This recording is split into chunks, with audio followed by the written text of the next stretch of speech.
Hi guys, Kallakurichi to Rishivandiyam TikTok Selvaraj. இன்றைக்கான video பதிவில் நம்ம என்ன பார்க்க போகிறோம்னா, நம்ம ரெகுலராக வந்து 700 வாட்ஸ் ஒரு ஆம்ப் பண்ணி கொடுத்துட்டு இருந்தோம். நிறையா நண்பர்கள் வந்து பார்த்திங்கன்னா இன்னும் கொஞ்சம் லோ பட்ஜெட்டில் பண்ணி கொடுங்க அப்படின்னு சொல்லி கேட்டிருந்தாங்க. அவங்களுக்காக நம்ம வந்து பார்த்திங்கன்னா ஒரு மீடியமான பட்ஜெட்டில், அதாவது வந்து பார்த்திங்கன்னா ஒரு 12,000 ஒரு ஆம்ப் வந்து நம்ம வந்து ஒரு மாடல் வந்து மெட்டீரியல் க்ரியேட் பண்ணியிருக்கோம். இந்த மாடல் வந்து ரெகுலராக கிடைக்கும். அதாவது ஒரு 10 to 20 சைஸ் ரூமுக்குள்ளே ஒரு போதுமான ஒரு ரிசல்ட்டு கிடைக்கும். நீங்கள் யூஸ் பண்ணுற சப்வூஃபர் வந்து பார்த்துட்டிங்கன்னா 10 inch to 8 inch யூஸ் பண்ணிக்கலாம். ஸ்பீக்கர் வந்து 6 inch to 4 inch யூஸ் பண்ணிக்கலாம், நல்லாயிருக்கும். நீங்கள் அதிகமாக ஸ்பீக்கர் பெருசாக போட்டால் நம்மளுக்கு ரிசல்ட் வந்துடும்னு நினைக்க தேவையில்லை. அது ஏன்னு பார்த்தீங்கன்னா, நிறைய பேருக்குள்ளே இருக்கக்கூடிய தாட் என்ன கேட்டிங்கன்னா, உங்களோட ரூம் சைஸுக்கு பொறுத்தளவுக்கு ஆம்ப் சூஸ் பண்ணுங்கள், அதுக்கு தகுந்த மாதிரி ஸ்பீக்கர் சூஸ் பண்ணுங்கள், கரெக்டான ஒரு ரிசல்ட் எடுக்க முடியும். நீங்கள் ஹையான ஆம்ப்ளிஃபையரை போட்டு லோவான ஸ்பீக்கர் போட்டிங்கனாலும் ரிசல்ட் எடுக்க முடியாது. அந்த மாதிரி லோவான ஆம்ப்ளிஃபையரை போட்டுட்டு ஹையான ஸ்பீக்கர் போட்டிங்கனாலும் ரிசல்ட் எடுக்க முடியாது. கரெக்டான ஆம்ப்ளிஃபையர், கரெக்டான அதுக்கு மேட்சிங்கான ஸ்பீக்கர் கொடுத்தீங்கன்னா மட்டும்தான் ஒரு 20 வாட்ஸ் ஆம்ப்ளிஃபையர் போர்டாக இருந்தாலும் நீங்கள் கரெக்டான வாட்டேஜ் எடுக்க முடியும். ரொம்ப நாளாக வீடியோ போட முடியல. என்ன காரணம்னு பார்த்தீங்கன்னா, நிறைய வேலை. அதே மாதிரி இந்த ஆம்ப்ளிஃபையர்ஸ் வந்து பார்த்திங்கன்னா ஏற்கனவே வந்து 700 வாட்ஸ் போட்டிருந்தேன். இப்போ வந்து இது 250 வாட்ஸு. சப்வூஃபருக்கு வந்து பார்த்துட்டிங்கன்னா 100 வாட்ஸும், சென்டருக்கு வந்து 50 வாட்ஸும். சென்டரில் வந்து ஏன் 50 வாட்ஸ் கொடுத்துருக்குன்னு பார்த்தீங்கன்னா, அது பிரிட்ஜ்டு மோனோவாக கொடுத்துருக்கோம், TDA 7265. அது வந்து 2 ஸ்பீக்கர் வந்து போடுவாங்க. அதை வந்து 4 ohms போட்டு ரெண்டுத்தையும் சீரீஸ் பண்ணணும். சீரீஸ் பண்ணால் 8 ohmஸாக மாறும். அதுக்காக வந்து சென்டருக்கு வந்து பிரிட்ஜ்டு மோனோவில் கொடுத்துருக்கோம். லெஃப்ட் ரைட்டு சரவுண்டு இதெல்லாம் வந்து பார்த்திங்கன்னா 25+25 வாட்ஸ். ஆனால் அந்த 25+25 வாட்டேஜ் வந்து நம்மளுக்கு போதுமா நம்ம ரூமில் அப்படின்னு சொல்லி கேட்டிங்கன்னா, அதை நம்ம நண்பர்களுக்கு தெளிவாக சொல்ல வரேன். என்ன காரணம் அந்த வாட்டேஜை வந்து கம்மியாக கொடுக்குறோம்னா, நம்ம நண்பர்கள் எவ்வளோ வாட்ஸ் கொடுத்தாலும் என்ன பண்ணுறாங்க, ஒரு 600 500 தான் ஸ்பீக்கர் வாங்கி போடுறாங்க. குறைஞ்சபட்சம் ஒரு 40 வாட்ஸு 30 வாட்ஸில் தான் ஸ்பீக்கர் வாங்கி போடுறாங்க. அதுக்கு மேலே பார்த்திங்கன்னா யாரும் ஸ்பீக்கருக்கு செலவு பண்ணுறது இல்லை. ஒரு சில நண்பர்கள் மட்டும்தான். ஒரு சிலவங்களாம் ப்ராப்பராக அதை சூஸ் பண்ணி வாங்கி பயன்படுத்திட்டு தான் இருக்காங்க. இப்போ இதில் யூஸ் பண்ணியிருக்க ட்ரான்ஸ்ஃபார்மர்னு பார்த்திங்கன்னா டைப் 3ல் நம்ம வந்து பார்த்திங்கன்னா 1.5 inch டெத்தில் போட்டிருக்கோம். பியூர் காப்பர் நம்மளுடைய ட்ரான்ஸ்ஃபார்மரு 5 ஆம்பியரில் போட்டிருக்கோம். இது சப்வூஃபர் வந்து பார்த்திங்கன்னா மோஸ்ட்லி வந்து ஒரு 8 inch வீட்டுக்கு போட்டால் போதும். சைடு ஸ்பீக்கர்லாம் 6 inch போட்டால் போதும். இது ஏற்கனவே வந்து பார்த்திங்கன்னா நம்ம பவர் சப்ளை தனியாக, இந்த பவர் ஆம்பு தனியாக கொடுத்துட்டு இருந்தோம். ஆனால் இந்த ஆடியோ இன்புட்டு அவுட்புட்டெலாம் எல்லாமே பார்த்திங்கன்னா ஒரே பிளேஸ்மெண்ட்டில் தான் கொடுத்துட்டு இருந்தோம். இதில் என்ன கேட்டிங்கன்னா, இது ரொம்ப நம்மளுக்கிட்ட வந்து பார்த்திங்கன்னா நல்லா ஃபாஸ்ட் மூவ்மெண்ட் போயிட்டு இருந்தது. இடையில் வந்து என்ன பார்த்திங்கன்னா, இந்த பவர் சப்ளையுமே வந்து பார்த்திங்கன்னா ஒரு சின்ன இஷ்யூஸ் இருந்தது. அதை அரெஸ்ட் பண்ணி, அதாவது ஹம்மிங் பிரச்சனை இருந்தது. அது ஏன்னு பார்த்திங்கன்னா, ஒரு சில வேலை தெரியாத நண்பர்கள் எப்படி லைன் அடிக்கணும்னு தெரிய கிடையாது. அதனால் வந்து ஃபுல் போர்டாக பண்ணிட்டோம். ஆக்சுவலி ட்ரான்ஸ்ஃபார்மர் டேப்பை டேரெக்டாக தூக்கி கொடுத்தோம்னா இந்த பவர் ஆம்ப்ளிஃபையருக்கு வந்து பார்த்திங்கன்னா இதிலே வந்து யூஎஸ்பிக்கான 5 volt வந்துடும். நம்மளுக்கு டூயல் பவர் சப்ளை அவுட்புட் கிடச்சிரும். ப்ரோலாஜிக்கோ நீங்கள் சப்வூஃபருக்கோ கொடுக்குறது. அது மாதிரி ஆடியோ இன்புட்டு சிக்னல் கொடுத்திங்கன்னா அவுட்புட்டு ஸ்பீக்கர் லைன் எடுத்துக்கலாம். அது மாதிரி நம்ம இதை ரெடி பண்ணியிருக்கோம். வயரிங்கு கொஞ்சம் ரொம்ப ஈஸியாக முடியும். இந்த போர்டு வந்து பார்த்திங்கன்னா நெக்ஸ்ட் வீக்கில் கிடைக்கும். 250 வாட்ஸு ஃபுல் கிட்டு. அதை அடுத்து வீடியோ போடுறேன். நிறைய நண்பர்கள் வந்து பார்த்திங்கன்னா இப்போ புதுசாக வர பிகினர்ஸ்லாம் இருக்கீங்க. இப்போ புதுசாக வர பிகினர்ஸ்லாம் என்ன பண்ணுறாங்கன்னு கேட்டிங்கன்னா, கொஞ்சம் பார்த்திங்கன்னா விவரம் தெரிஞ்சவங்க வேலையை கற்றுக்கணும்னு சொல்லிவிட்டு நிறைய பேர் வந்து பார்த்திங்கன்னா விஷயத்தை என்ன சொல்கிறாங்கன்றதை புரிஞ்சுக்கிறாங்க. இந்த தேரியாக வந்து பார்த்திங்கன்னா நம்ம அதை பண்ணிடலாம் இதை பண்ணிடலான்னு சொல்லிட்டு எக்ஸ்பிளைன் பண்ணிவிட்டு போகிறவங்க மட்டுமே அந்த இடத்துல பார்த்திங்கன்னா கீழே விழுந்து பார்த்திங்கன்னா கை உடஞ்சி வந்து பார்த்திங்கன்னா எதை பண்ணி அதுக்கப்புறமா ஐயோ அம்மா வலிக்குது அப்படின்றாங்க. பட் இது வந்து நிறைய நண்பர்களுக்கு வந்து பார்த்திங்கன்னா புரியுதலுக்காக சொல்கிறேன். ஏன்னு கேட்டிங்கன்னா, ஒரு சிலதெல்லாம் இப்போ கவனித்து நம்ம பார்க்கும்போது சும்மா வெளியிலேருந்து பார்க்குறதுக்கு பார்த்திங்கன்னா, இப்போ டிக்டாக் செல்வராஜ் பாருங்கள், ஏதோ ஆம்ப்ளிஃபையர் அசம்பிள் பண்ணுறாரு, போர்டு பண்ணுறாரு அப்படின்னு சொல்கிற மாதிரி தான் தெரியும். ஆனால் அங்கே வந்து பார்த்திங்கன்னா தான் வேலை செய்கிறது எவ்வளோ பெரிய வேலை. அதாவது வெளியே பார்வைக்கு வந்து பார்த்திங்கன்னா என்னங்க இந்த 4 வயரை பற்ற வைக்கிறதுக்கு எல்லாருமே பார்த்திங்கன்னா ஒரு மாதிரி பேசுகிறாங்க அப்படின்னு சொல்கிறாங்க. அதாவது அந்தந்த இடத்தாண்ட சூழ்நிலையில் இருந்து பார்த்தா தான் அவங்களுக்கு புரிய வரும் அப்படின்றத நம்ம நண்பர்களுக்கு சொல்கிறேன். நீங்களும் வந்து பார்த்திங்கன்னா வேலை செய்யணும்னு நினச்சிங்கன்னா எந்த ஒரு விஷயத்தையுமே பார்த்திங்கன்னா ஒரு ஆர்வம் இன்ட்ரெஸ்ட் இருக்கணும். இன்ட்ரெஸ்ட்னால் ஒரு வேலை செய்கிறீங்கன்னா நீங்கள் முதல்ல பேமெண்ட்டை மட்டும் நீங்கள் எதிர்பார்க்காதீங்க. அதுதான் நான் சொல்லுவேன். ஒரு வேலை செஞ்சால் நீங்கள் தரமாக வேலை செய்யணும்னு நீங்கள் நினச்சி பாருங்கள். கம்பல்சரி அந்த வேலை பர்ஃபெக்டாக முடியும். அந்த வேலை முடிஞ்ச அடுத்தடுத்து வேலை வரும்போது தான் உங்களுக்கு பேமெண்ட் உங்களை நோக்கி வரும். இப்போ நான் நிறைய நண்பர்கள் வந்து பார்த்திங்கன்னா நம்மளை ஃபாலோ பண்ணிட்டு வராங்க, ஆர்டர்ஸ் கொடுக்குறாங்க. ஆனால் என்னால் பண்ண முடியல. ஆனால் நான் வந்து ஆம்ப்ளிஃபையர் செய்கிறது வந்து ஒரு ஹாபிக்காக செய்கிறேன். இந்த ஆம்ப்ளிஃபையர் எப்படி இருக்குது? இந்த மாடல் வந்து பார்த்திங்கன்னா 250 வாட்ஸ் ஆம்ப்ளிஃபையரு. நம்ம பண்ணுற ஆம்ப்ளிஃபையர் எல்லாமே இன்பில்ட்டு வந்து டிஎஸ்பியோடு பண்ணி கொடுத்துட்றோம். கண்ட்ரோல் ஆம்ப்ளிஃபையர் வந்து கேட்குற நபர்களுக்கு நான் வந்து பார்த்திங்கன்னா பண்ணி கொடுத்துட்டு தான் இருக்கேன். அது மெட்டல் சைஸில் பண்ணி கொடுத்துட்ருக்கேன். அக்கர்லிக் பேனலில் பண்ணுறது கிடையாது. அதிகம் வந்து பார்த்திங்கன்னா நம்மளுக்கு வந்து ஹோம் ஆடியோ செட்டு வரும். ரெண்டாவது ஷாப்புக்கான செட்டு வரும். ப்ராப்பராக நம்ம வந்து பவர் சப்ளை எல்லாமே பர்ஃபெக்டாக இருந்து ஒரு வேலையை அதுக்கப்புறமா வந்து பார்த்திங்கன்னா நம்ம செய்கிறோம்னா எல்லாமே 100% வந்து சக்ஸஸ்ஃபுல்லாகவே முடிஞ்சிடாது. நிறைய ஃபெயிலியராகவும் போகும்.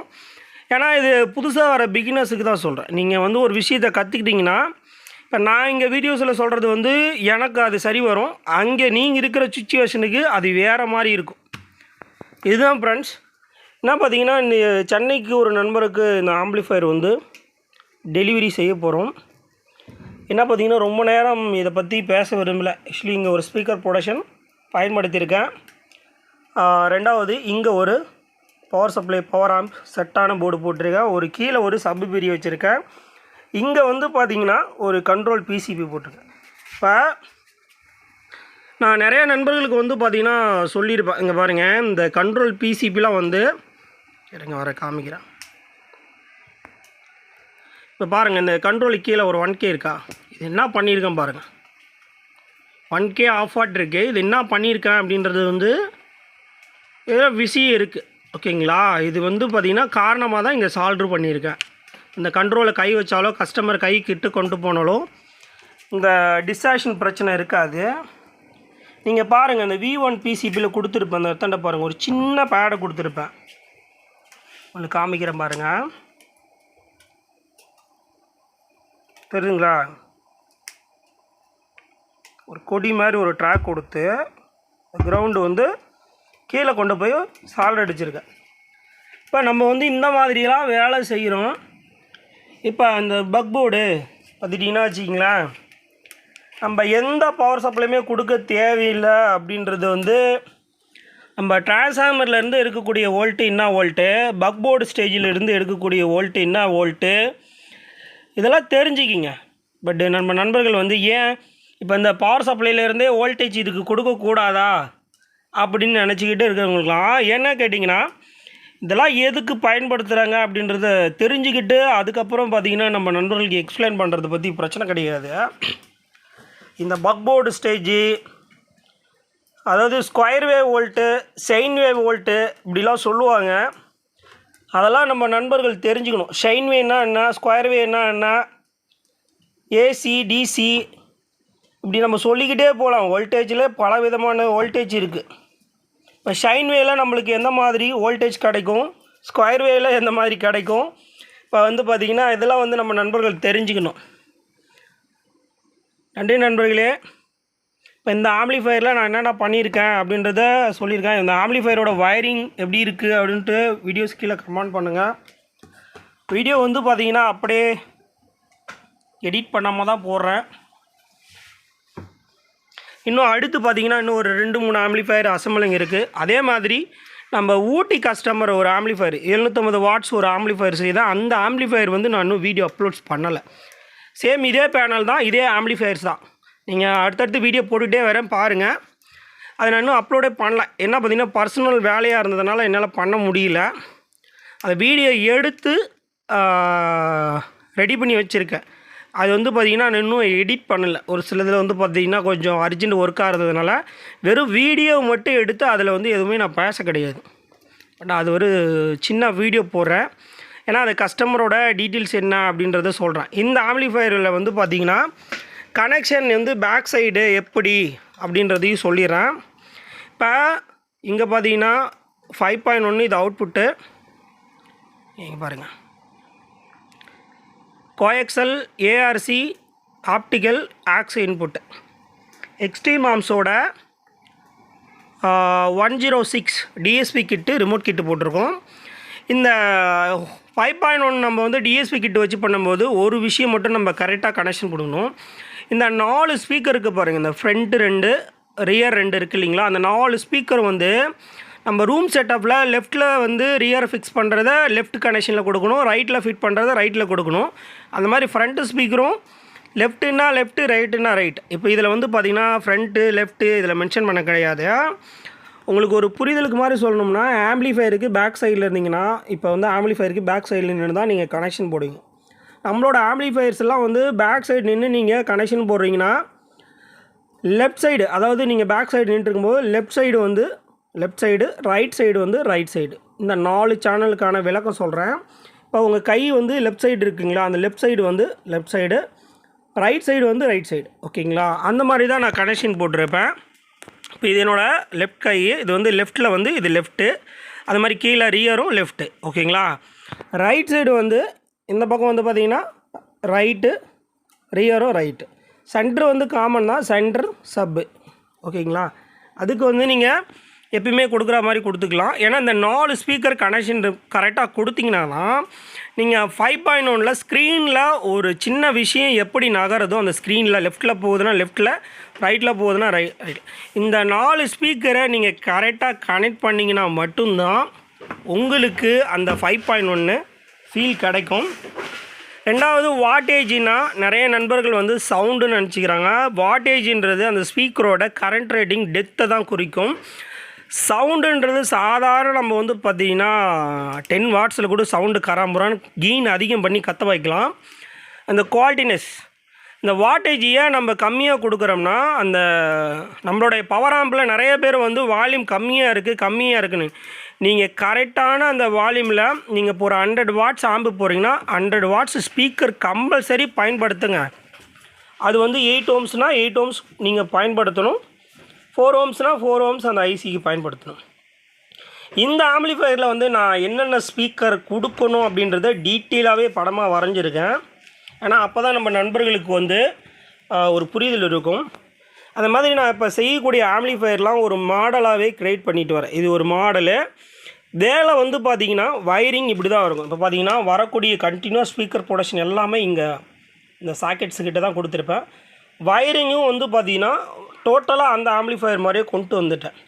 இப்போ அனலாக்ஸுக்கெலாம் வந்து பார்த்திங்கன்னா வால்யூம் கண்ட்ரோல் ஆம்பிளிஃபயருக்கெலாம் ஒரு சில மாடல் க்ரியேட் பண்ணணும்.